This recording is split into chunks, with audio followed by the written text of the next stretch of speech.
Hi guys, good morning. It's Valerie King here, CEO of VK Realty Group at Keller Williams Realty. But tried to get on earlier and having troubles, but I feel like I really need to kind of put, to talk, right? So I'm coming to you not as realtor, but a realtor, a wife, a mother, and a black woman in America, really. These last few days have been, um, emotionally trying. I mean, to say the least. I honestly cannot put into words and express um, quite how I'm feeling during this time, but I feel like I've been compelled to at least say something, right? And no, I don't think that putting a video on social media is necessarily real action, and and yet I do believe that putting a voice and a face to kind of what we're feeling, someone that like me, who looks like me, is feeling, is important. Um, you know, for those of you who know me, I mean, I am someone who has tried to um, serve my community, and um, who um, uh, generally tries to create relationships and be friends with all different types of people, whether it be, um, regardless of race, regardless of uh, ethnicity, regardless of, even sexual orientation, or, you know, um, so when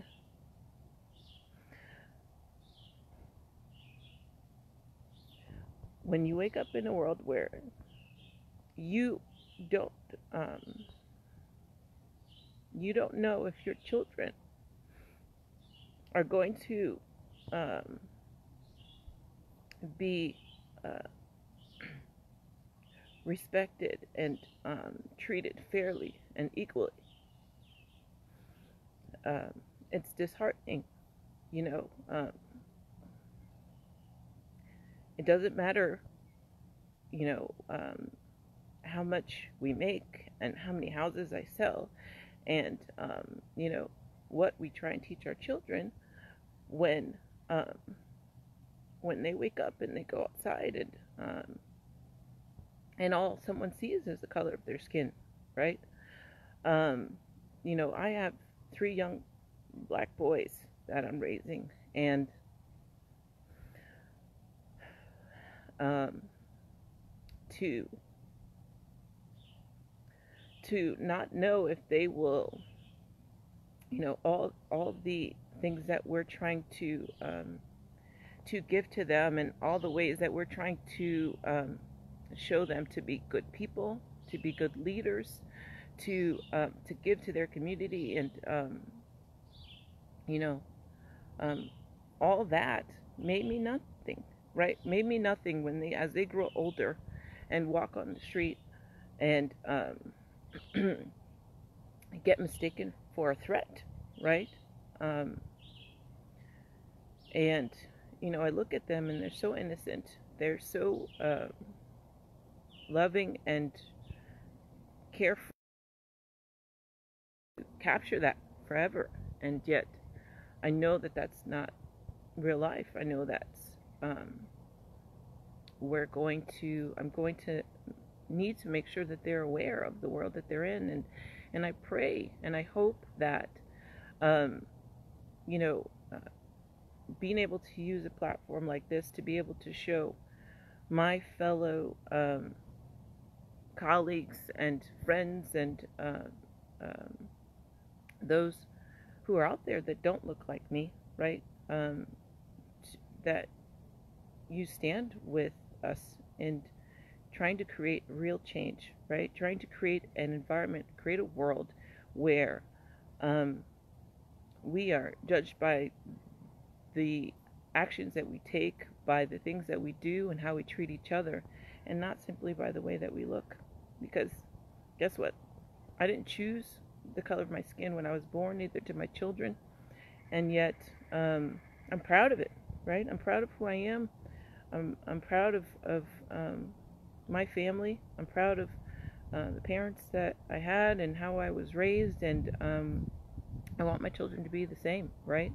And I want them to be able to grow up in a world where, um, you know, they are treated fairly, treated equally, and so I'm coming on here not to,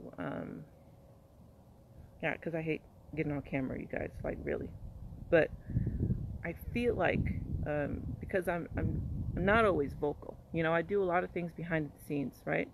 I'm on the board of Minority Business Association. I'm on a task force to help food equality during this pandemic. I do these different things behind the scenes, and I don't necessarily need the attention for it, right? Um, but I wanted to be able to create a face and a voice to say, like, we are not okay right now, okay? We are not okay, you know? And um, I'm not sure what I can do to help push us forward. And, you know, I see conversations happening with our leadership, and I see, you know, our company, Keller Williams, I see that there is efforts to make conversation and to move forward with real action, and I will look for ways to be able to support and move those conversations forward. I mean, I'm purposeful in what I'm doing in terms of within my profession as a real estate consultant, and trying to be a producer, and trying to be a leader in any way that I can, and I fall short and I fail forward every day, and yet there are not enough people, especially within my area here in Connecticut and in the Northeast, that look like me in those leadership roles. And so I feel an obligation to be able to produce and to lead when I can, because I feel that there are others that need to see the leadership, and that I encourage those to step up and to bring more quality to our profession, and because it's sorely needed, right? It wasn't until I saw people that looked like me in leadership roles and producing what they produce, because I don't see them on stage. You know, be honest, right? And I don't see them on stage at my conventions, in my, you know, even within my own company often enough. And so to be able to have people like a Kimber and a Bowman Keaty, and, you know, a Claudine Ellis, and so many others that look like me, be able to see them leading it, it almost compels me to need to do that here within my own space as well. And so at this point I'm just kind of rambling on, because I, again, just still, it's such a loss for all that's going on right now, because it's not just this one incident, right? This has been escalating to a point where, come on, like, it makes absolutely no sense, right? That situation did not need to happen with George Floyd to get to the point that it did, right? And it only happened because we have been silent for too long, and complacent, and, you know, created an environment where it seems to be okay, right? Where an officer can get away with something like that, right? And I have family and friends who are officers, right? And yet this atmosphere has been created, right? And our president hasn't been helpful in that space either. And I'll say that on camera. And I implore you guys, right, especially my colleagues who enjoy a privilege that you may or may not be aware of, right? That by the color of your skin, you don't have to wake up and think about how you're going to be received, and understand that this affects you too, right? Not in the same way, but this affects all of us, right? Because the contributions and the things that I have benefit us all, right? And so the contributions that my children will have will benefit us all. And so we need to be able to create a space and a world where we're accepted and feel safe enough to be able to stand up and say what we need to say, to create the best world and create the best America that we can. Because otherwise, right, with people that look like me living in a state of fear and feeling like we are not respected and or appreciated and or being treated equally, I mean, you lose out, right? Because we may not stand up, we may not talk, and you may lose out on the perspective and the knowledge and information that we can share. So we need to be able to create a space. We all need to be able to create a space where every one of us, regardless of our race, our ethnicity, can stand up and can contribute and share and feel safe to do so. Feel safe to walk down the street. I mean, feel safe to be able to go into a store. Like, you know, feel safe to be a citizen here. You know, what otherwise, what is all this for me? You know, why am I trying to build this life, build this wealth, and trying to build this leadership and trying to do all these things if at the end of the day my child can walk down the street and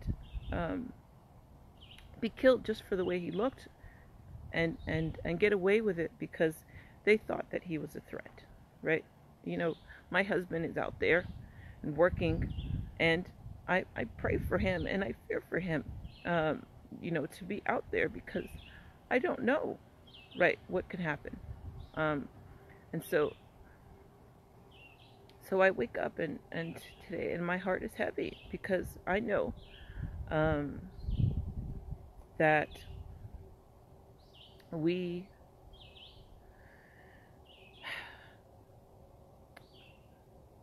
there's so much more work to do, right? No, we're not living in slavery, and yet we are being oppressed, right?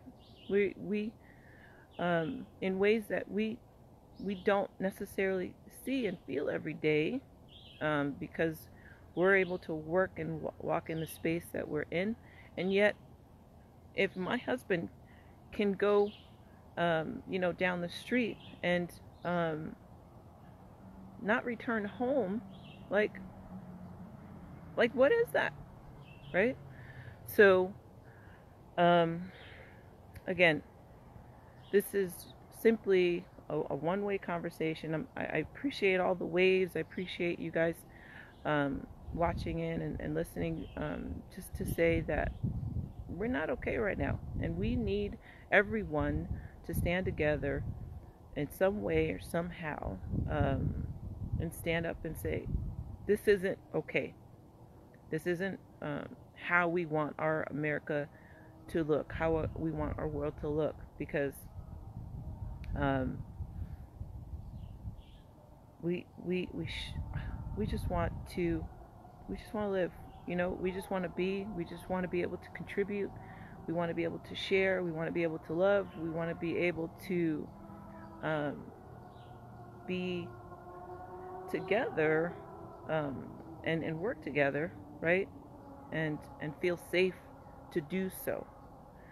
So again, and that comes to, guys, like, we need to vote, right? We need to be able to vote, not just for our president, which we sorely need to do, right? But, for our local leadership as well, the people that are going to be representing our voices. Like, we need to be out there and actively involved in voting and serving our community, to make it a space where where we are all feeling safe and accepted and respected and loved.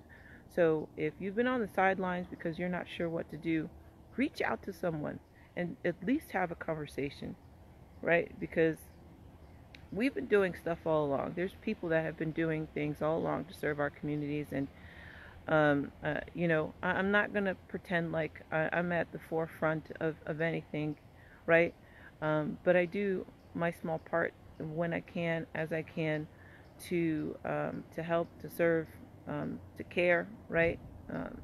You know, and hope to be able to do more, and we'll be purposeful about wanting to do more, because this isn't okay, and this is not how I want my children to, this is not the world that I want my children to be in and to grow up in, right? And so, please do your part as you can, and I'll do mine, right?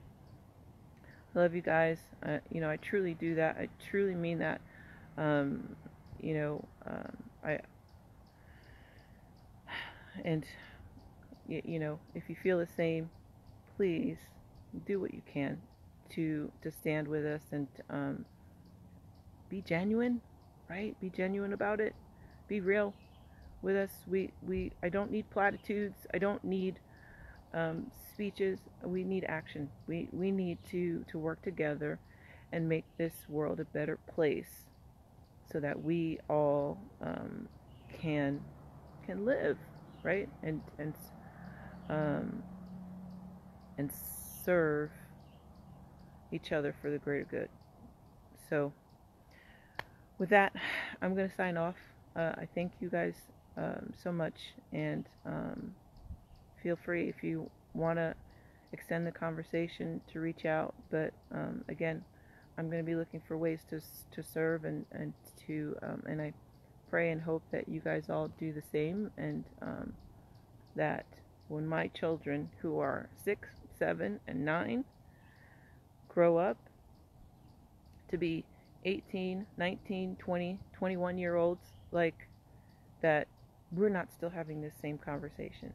And I know that it's not overnight. I know this is going to be a marathon, but man, can we, like, at least start the, like, and there's leadership out there that's been doing their part, and I thank you all for what you've done, and for how you've gotten us to where we are thus far, right? That's not to be ignored, and it's to be appreciated, and yet we still have so much more to go, right? So let's be purposeful about it. So thank you. All right, take care, guys.